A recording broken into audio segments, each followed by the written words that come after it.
TrekkingIsTrekking.com. There's a time in every entrepreneur's life when he realizes that, you know, this is his calling, or at least that he can't bring himself to work for anybody else, that he's an entrepreneur. When did that moment come for you?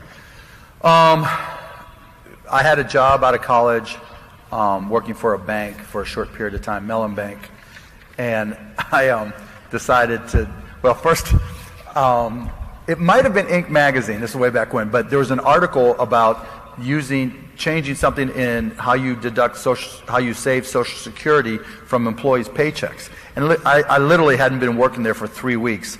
And so I sent it to the CEO of Mellon Bank. Hey, I thought you might be interested in this. Literally some guy he never heard of. And I got a note back, said thank you. And I'm thinking, okay, look, my whole motive in taking a job working for somebody was to help them become more profitable. That's the way I always looked at it. And then I started a rookies club where I reached out to some executives and all the people who had started at the same time at Mellon Bank. We'd all go out and get a drink and we'd get this executive started.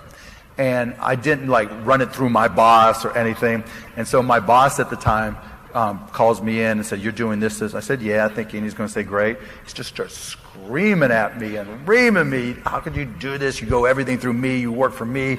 Yeah. So I knew I wasn't destined there. And then I left and I went down to, ended up down in Dallas and got a job working for a company called Your Business Software. And we sold software, and I didn't know anything about software. I took one computer class at Indiana and kind of cheated to pass. But, not that I condone that, but,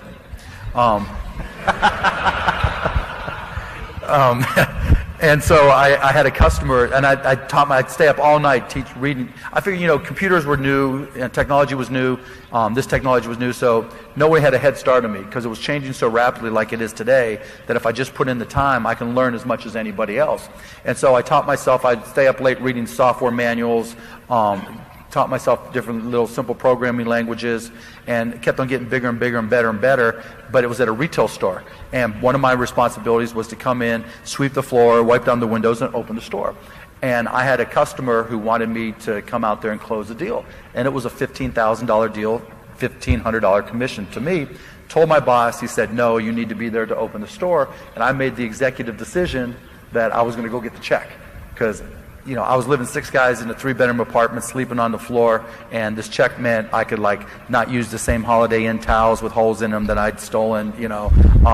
But anyway, so I went and picked up the check, thinking when I came back and gave the check to my boss, all would be forgiven, and you know, the sales cures all.